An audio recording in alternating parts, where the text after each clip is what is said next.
Hi everyone, welcome to అక్క చేతి వంటలు. వీడియోలోకి వెళ్ళే ముందు మన ఛానల్ని లైక్ చేసి సబ్స్క్రైబ్ చేసుకోండి. అలానే మరిన్ని వీడియోల కోసం పక్కనే ఉన్న బెల్ ఐకాన్ను కూడా ప్రెస్ చేయండి. ఈరోజు స్పెషల్ అటుకుల దోశలండి. మన ఇంట్లో దోశల పిండి లేనప్పుడు అప్పటికప్పుడు ఇన్స్టెంట్గా అండ్ టేస్టీగా ఉండే అటుకుల దోశలను ఎలా ప్రిపేర్ చేసుకోవాలో చూసేద్దాం, వచ్చేయండి. ముందుగా ఒక బౌల్లోకి 2 కప్పుల అటుకులను తీసుకుందామండి. 2 కప్పుల అటుకులకి 1 కప్పు గోధుమ రవ్వ వేసుకోవాలండి. దీన్నే మనం బొంబాయి రవ్వ, ఉప్మా రవ్వ అని కూడా అంటాము. నేనైతే 2 కప్పుల అటుకులకి 1 కప్పు గోధుమ రవ్వ తీసుకున్నాను. 1 కప్పు పెరుగు తీసుకుందామండి. ఇప్పుడు అటుకులు మునిగేంత వరకు నీళ్ళను వేసుకొని అది బాగా కలిసేలా కలుపుకుందామండి.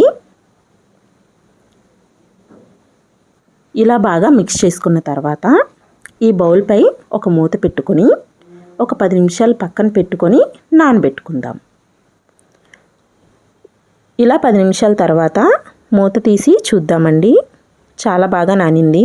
ఇప్పుడు తగినంత వాటర్ పోసుకొని కొంచెం బాగా మిక్స్ చేసుకుందాం. అందులో ఒక 4-5 పచ్చిమిర్చి వేసుకుందామండి. ఇలా వేసుకోవడం వల్ల దోశలు మరింత రుచిగా ఉంటాయి. పచ్చిమిర్చి వేసుకున్న తర్వాత బాగా కలుపుకొని దాన్ని మిక్సీ జార్లోకి వేసుకుందామండి. ఇప్పుడు మిక్సీ వేసుకొని ఫైన్ దోశ బ్యాటర్లా ప్రిపేర్ చేసుకుందామండి. చూసారా, దోశ బ్యాటర్ నేను వీడియోలో చూపించిన విధంగా దోశ బ్యాటర్ని ప్రిపేర్ చేసుకోండి. కన్సిస్టెన్సీ ఇలా ఉంటే సరిపోతుంది. ఇప్పుడు ఇందులో తగినంత సాల్ట్ వేసుకుందాం. చిటికెడు వంట సోడాని వేసుకుందామండి. అలానే 1/2 టీ స్పూన్ నిమ్మరసం కూడా వేసుకుందామండి. ఇలా వేయడం వల్ల దోశలు ఫ్లఫీగా వస్తాయండి. దీన్ని ఒకసారి మిక్స్ చేసుకొని బాగా స్టవ్ వెలిగించుకొని ఒక పాన్ పెట్టుకొని పాన్ హీట్ అయిన తర్వాత దోశ వేసుకుందాం. ఒక గరిటెతో బ్యాటర్ని తీసుకొని దోశ వేయండి. మీడియం ఫ్లేమ్లో పెట్టుకొని దోశను బాగా కాల్చుకోవాలి. చూసారా, బబుల్స్ వస్తున్నాయి. ఇప్పుడు కొంచెం ఆయిల్ వేసుకొని దోశను మరింత కాలనివ్వాలి. ఒకవైపు కాలిన తర్వాత దోశను మరోవైపుకి టర్న్ చేసుకుందాం.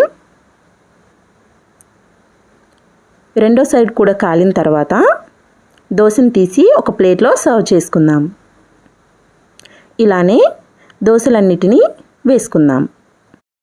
చూసారా, మనం వంట సోడాని నిమ్మరసాన్ని వేసుకున్నాం కదండి. దానివలన దోశలు ఫ్లఫీగా చాలా బాగా వస్తున్నాయండి. ఇలానే మనం దోశలన్నిటినీ ప్రిపేర్ చేసుకుందామండి.